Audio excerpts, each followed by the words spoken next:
at weatherweb.net. It's Saturday the 14th of May. Thanks again for watching. Sorry if it sounds a bit echoey today. I'm out on the road, so my apologies for that. Of course, because it's a Saturday, that means that this look ahead video is free and open access to all. So welcome to you if you're not a WeatherWeb Premium member yet. I'm sure you will be very, very soon. In fact, you can join up now by going to weatherweb.net, click on Premium Member, and you've got your subscription options listed down there. It's really easy. You just sign up online, and for a monthly subscription you simply pay by PayPal, and you'll get 3 days free to trial WeatherWeb Premium. If you want to join up by direct debit, you'll get a 5% discount, so that reduces your fee to £65 for the 6 months. But do join up. You'll get full access to all of our videos, all of our musings, all of the look aheads, the fast forecasts, and the 2-week planners, as well as the seasonal forecasts as well.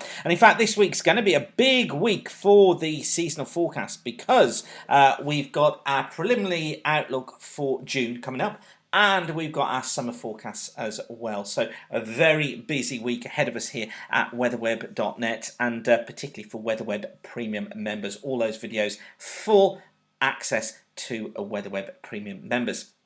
Okay then, because it's a Saturday, it's our usual roundup. We'll get on to the forecast in just a moment. This is the temperature anomaly for May so far. And notice how warm it's been across much of Central and Northern Europe. Also warm across Canada and parts of the northwestern parts of the States. But cool look across central parts of the States so far during May. Very cool too across eastern parts of Russia. Warm through central parts of Africa, but a little bit cooler down towards more southern areas.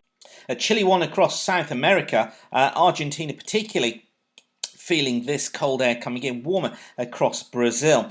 Pretty mild across most of Australia, although it has been cool down towards the southwest during the month of May so far. And then during this week, this is how things are going to shape up through the course of the week ahead. This is the temperature trend, so this is whether it gets warmer or colder week on week, and you notice across southern parts of the UK and northern France going for a warmer end to the week than the beginning of the week. Remember how chilly it's going to be during this weekend. Warmer definitely across northern parts of Russia, getting warmer too across eastern parts of the States, but look at that chill developing across eastern parts of the Mediterranean, turning colder through Australia as well, and turning colder across eastern parts of China.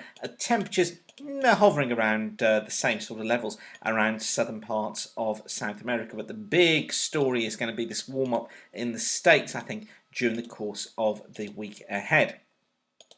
Now, what about rainfall? Well, this is how rainfall has shaped up during the last 5 days. This is the rainfall anomaly for the last 5 days from NSEP. And you notice drier conditions than average across central parts of Europe, going up through Germany there. Drier too across Scotland, but way wetter than average conditions across Portugal and across Spain. No wonder with low pressure being so close by. Wetter too across parts of the Middle East, running down through central parts of the Indian Ocean and also into northwestern parts of Australia, and the southeast of Australia has been particularly wet as well. Across the States, drier than normal through southern areas, as well as that chill, a little bit wetter than normal through parts of the Midwest during the last 5 days.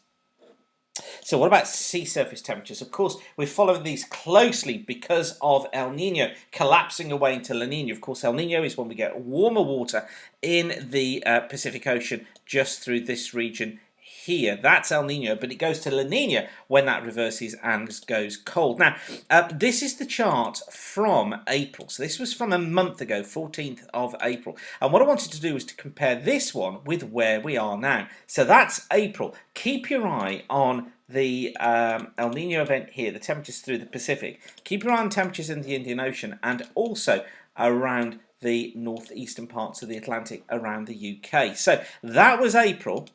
That's a month later.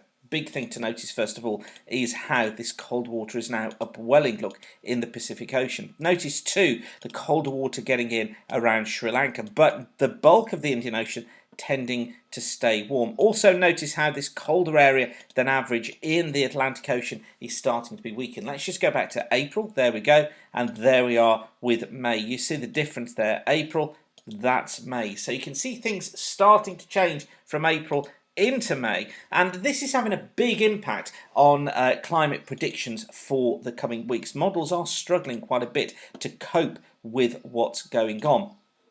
What about sea ice? Well, this is the Arctic sea ice extent well below average at the moment, well below where we would be and well below the standard deviations as well. So certainly far less ice in the Arctic than is the average. And this is the comparison with the Antarctic. So you can see here how in the Antarctic Ocean we've seen ice levels slightly above the average, but running pretty close to average overall. That's actually what you'd expect to see, and it's what climate models predict. With a reduction of sea ice up towards the north, you get some sort of compensatory effect going on for a while in Antarctica before the ice then starts to melt down there as well.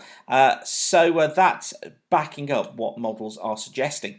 Okay, on to the sun. Been a pretty quiet week as far as the sun has been concerned, but a big sunspot now coming around into the western limb of the sun there, picked up by the SOHO satellite.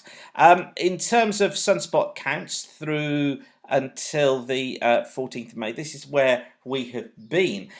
You notice how we went very, very quiet here at the end of April. It then went very quiet for this early stage of May, but it has picked up a little bit during the last week, and this figure probably will be lifting again very slightly as those big spot regions that we saw just a moment ago round towards the west make their way back in. So certainly an increase in activity is likely to be on the way. But what about what's going on during the course of the week ahead? Well, I just want to show you this chart first of all. This is the chart for today. This is from the GFS. Just follow this forwards. Notice the high pressure out towards the west of the country shown by the GFS. Here we are getting into Sunday. Another touch of frost by Sunday morning. We then stay dry into the early stages of next week. So through Monday looks to be another fair day. Yeah, it could be one or two showers perhaps across the southern coast, but generally it's dry. But then look what happens from Tuesday onwards. Notice the showers coming into the west of the UK during the early stages of Tuesday, and then notice how those spread eastwards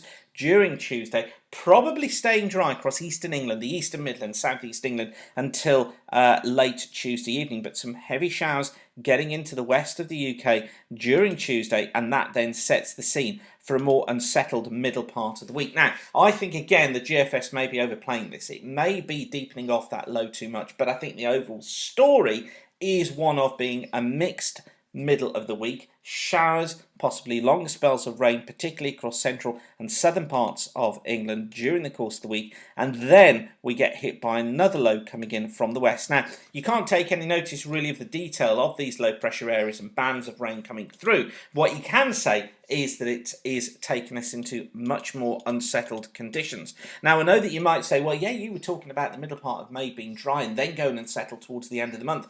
I still think those overall patterns are correct. I think the problem is that we're about 5 days early. I was saying the 23rd, 24th. It looks like this gets in around the 17th, 18th. So I think we're a little bit early. And then the GFS wants to, after next weekend, get high pressure building back in. This is one really to treat with a pinch of salt because it sees the ridge building back in, brings rain across the south. I can see that. But I do think we need to be very careful with the idea of drier weather returning before we go into a much more unsettled end to the month. We've got to play that one very, very carefully. You know, those of you who are WeatherWeb Premium members, the difficulty we've been having this week in pinning down what would go on next week. So this is the ECMWF for the same time. The times are up here in the top right hand corner. These go forward in 24-hour steps, and it's the 500 millibar flow. I'm trying to show you the jet stream here, which as of last night was here. So as of last night was across central eastern parts of the country. This is the ridge building in from the west. This is associated with a high, and you notice how this feature pushes eastwards over the next couple of days. There we are into Monday, and then it collapses away. There's Tuesday, and there we are with Wednesday. ECMWF slower in bringing the rain in. It wants to keep most of the country excuse me, dry through Tuesday, but then it brings the jet in with these little areas of low pressure deepening within it, zipping their way eastwards during the middle to latter stages of the week. There's Wednesday. There's Thursday. Strong jet stream over us by then, and there we are with Friday, Saturday and Sunday, still keeping the jet stream in place and keeping it there into the early stages of next week, although then the week after next, although then what it does want to do is to try and get a temporary ridge built in before we see further troughs moving in from the west to end the month. So I think it's struggling a bit with the detail. There's no doubt about it. The models are struggling with the detail next week. If it holds off until Wednesday, then we've sort of made it through to around about the 18th of the month before we saw the breakdown coming in. So we're about 5 or 6 days early, as I say, with the longer ranges. CFS looks like this. This is the CFS forecast for week 1. There's our ridge look built off towards the west. That's the dominant feature as far as the CFS sees it through week 1, and this is taking us up to the 19th of May. There it is for week 2, and you notice the change. It's slower bringing the unsettled conditions in, but it gets them in during week 2, so it's going for the 21st as the breakdown on the CFS.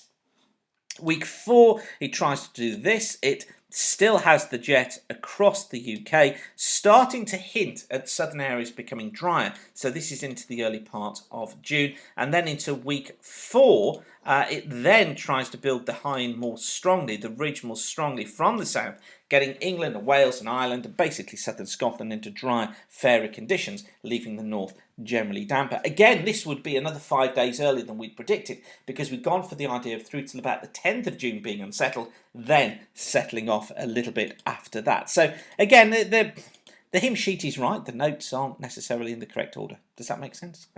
Well, yeah, sort of. So that's what the CFS is trying to do. Now, as I say, our June forecast is out this week, and this is an interesting one. Again, treat it very carefully. This is the forecast for June from the CFS, the latest one. It really does go high pressure, big time. It wants to see that high in. That doesn't mean completely throughout the whole of the month, but it wants to see the ridge building in. If you're interested, as I say, the summer forecast is coming out. That's the latest idea for July from the CFS. Still goes for higher than average heights, but it gets a trough off towards the west. That would generally bring in a more south to southwesterly flow, but most rain out towards the west, drier towards the east. And then for August, it tries to make conditions much more unsettled, bringing the trough and the jet eastwards through the country, building pressure up towards the north, bringing dry conditions into Scotland on an easterly flow, but wetter conditions across many southern parts of the country. Of course, that's just one model, and it's just one model that's going to be making its way into the summer forecast, which, as I say, is going to be issued this week, along with the preliminary forecast for June. Wow, what a lot of info. And I think it's time I left it with you there. If you're not a WeatherWeb Premium member yet, you can become one now. Go to www.weatherweb.net, click on Premium Member, and you just click on Join Now, enter all your details in there, and you can sign up straight away. Remember, you'll get a 3-day free trial if you join up now. But come along, it's less than 40p a day to get full access to all of our videos, our musings, and our weather school snippets as well. Oh, and there's loads of model stuff there too. Right, I'll leave you with that for now. I've whittled on for way too long. But whatever you're doing, thanks again for watching. Keep the sun shining, and bye for now.